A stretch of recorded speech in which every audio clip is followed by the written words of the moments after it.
Ada berapa fase dalam kehidupan seorang wanita di mana kebutuhan akan koneksi, kebersamaan, dan keintiman emosional menjadi jauh lebih kuat. Kebanyakan pria tidak pernah benar-benar memahami fase-fase ini, sehingga mereka sering salah menafsirkan perilaku wanita dan menarik kesimpulan yang keliru tentang ketertarikan, komitmen, dan hubungan secara umum. Pada kenyataannya, ketertarikan tidak bersifat statis. Ia berubah seiring waktu, sama seperti prioritas setiap orang yang juga berkembang dan wanita pun tidak terkecuali. Apa yang dihargai seorang wanita dalam sebuah hubungan pada satu fase kehidupannya bisa sangat berbeda dengan apa yang ia cari di tahun-tahun berikutnya. Memahami perubahan ini dapat membantu Anda melihat hubungan dengan lebih jernih dan menghindari banyak kebingungan yang tidak perlu. Psikologi perkembangan telah mempelajari selama beberapa dekade bagaimana preferensi romantis berubah dalam kehidupan dewasa. Penelitian ini menunjukkan bahwa kebutuhan emosional cenderung meningkat pada momen-momen tertentu yang penting. Pada fase-fase tersebut, cara seorang wanita memandang cinta, komitmen, dan hubungan dapat berubah sepenuhnya. Hari ini kita akan membahas 3 fase utama yang memengaruhi cara banyak wanita menjalani hubungan dan apa yang biasanya mereka cari di setiap fase tersebut. Mari kita mulai dengan fase pertama.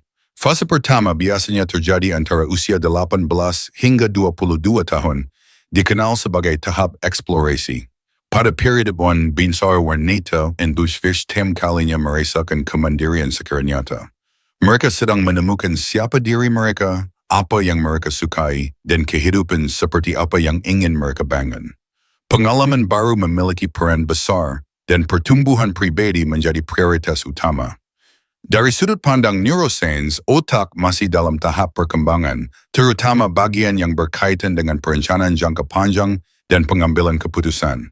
Karena itu, pada fase ini banyak orang cenderung lebih fokus pada masa kini dibandingkan masa depan. Selama periode ini, ketertarikan seringkali sangat terkait dengan emosi, hal baru, chemistry, dan intensitas momen. Seorang wanita dalam fase ini bisa merasa tertarik pada pria yang percaya diri, spontan, charismatic, dan mampu menciptakan pengalaman yang berkesan. Biasanya ia lebih menilai bagaimana perasaannya di saat itu dibandingkan rencana jangka panjang.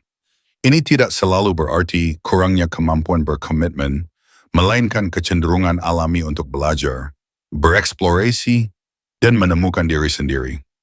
Banyak pria salah memahami fase ini karena mereka mengharapkan arah masa depan yang lebih stabil sejak awal. Ketika ekspektasi tidak selaras, muncullah kebingungan. Namun ini baru permulaan. Seiring berjalannya waktu, banyak wanita memasuki fase kedua yang membawa perubahan jelas dalam prioritas. Fase ini biasanya muncul antara usia 25 hingga 30 tahun. Pada titik ini, kehidupan mulai berubah. Tujuan karir menjadi lebih penting, pertemanan berkembang, dan lingkungan sosial ikut berubah. Banyak orang di sekitar mulai menikah atau membangun keluarga. Akibatnya, keputusan dalam hubungan menjadi jauh lebih serius. Apa yang dulu terasa cukup bisa saja tidak lagi memadai, dan hubungan mulai dievaluasi dari perspektif yang lebih luas. Ketertarikan tetap penting, tetapi kualitas lain mulai menjadi lebih dominan. Muncul pertanyaan seperti, apakah saya bisa mempercayai orang ini? Apakah kita bisa membangun masa depan bersama? Bagaimana dia menghadapi masalah? Apakah saya bisa bergantung padanya saat keadaan sulit?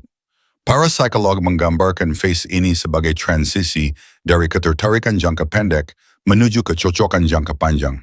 Pada tahap ini, stabilitas, kedewasaan emosional, tanggung jawab, dan nilai-nilai yang sama biasanya lebih penting dibandingkan sekadar emosi sesaat. Karena itu beberapa pria merasa seolah standar berubah. Padahal yang terjadi sebenarnya adalah prioritas yang berkembang.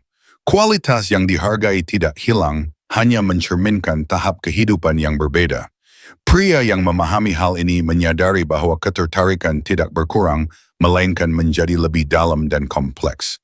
Bukan lagi hanya tentang menikmati momen, tetapi juga tentang menilai kecocokan masa depan. Dan kemudian kita memasuki fase ketiga. Fase ini biasanya muncul antara usia 38 hingga 45 tahun dan mungkin merupakan salah satu yang paling sering disalahpahami. Pada titik ini banyak wanita telah mengumpulkan banyak pengalaman hidup. Mereka telah mengalami kesuksesan dan kekecewaan, hubungan yang bermakna, cinta, kehilangan, bahkan proses membangun kembali diri sendiri. Sebagian telah membangun karier, membentuk keluarga, itu melewati tantangan besar dalam hidup. Semua pengalaman ini sangat memengaruhi cara mereka memandang hubungan. Pada phase ini banyak wanita mulai mengurangi fokus pada penampilan, status, atau validasi eksternal, dan mulai memprioritaskan sesuatu yang lebih penting, ketenangan emosional. Mereka mulai mengajukan pertanyaan yang berbeda. Apakah orang ini membawa ketenangan dalam hidup saya? Apakah saya bisa menjadi diri sendiri di dekatnya? Apakah saya merasa dihormati dan dipahami? Apakah kita bisa membangun koneksi emosional yang stabil? Para psikolog menyebut proses ini sebagai pencarian autentisitas. Alih-alih hanya mengejar intensitas emosi, mereka mulai mencari koneksi yang nyata, konsisten, dan aman. Kejujuran, stabilitas emosional, keselarasan antara kata dan tindakan, serta kehadiran yang nyata menjadi hal yang penting.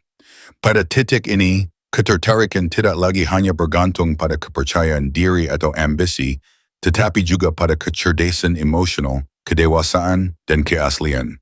Dan disinilah banyak pria melakukan kesalahan. Mereka menganggap ada inkonsistensi, padahal yang berubah sebenarnya adalah prioritas.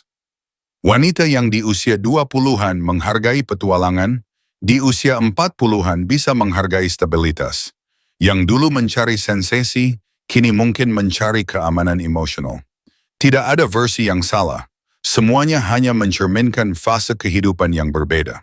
Memahami hal ini dapat mengubah sepenuhnya cara seseorang menafsirkan hubungan. Alih-alih mengambil setiap reaksi secara pribadi, seseorang mulai melihat konteks yang lebih besar. Bukan lagi apa yang salah dengan saya, melainkan apa yang paling penting baginya di tahap hidup ini. Perspektif ini biasanya memberikan kejelasan yang jauh lebih baik. Pria yang lebih jarang mengalami kebingungan dalam hubungan adalah mereka yang memahami bahwa ketertarikan selalu terjadi dalam sebuah konteks.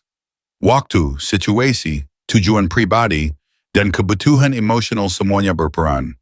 Mereka tidak berasumsi bahwa semua wanita menginginkan hal yang sama, tetapi berusaha memahami orang yang ada di hadapan mereka. Karena pada akhirnya, hubungan yang berhasil tidak dibangun di atas asumsi atau stereotip, melainkan pada pemahaman yang nyata terhadap satu sama lain. Dan mungkin inilah pelajaran paling penting.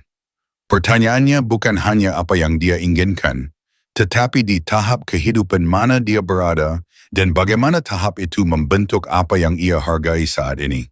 Pria yang mampu memahami hal ini biasanya menjalani hubungan dengan jauh lebih jelas, percaya diri, dan sukses.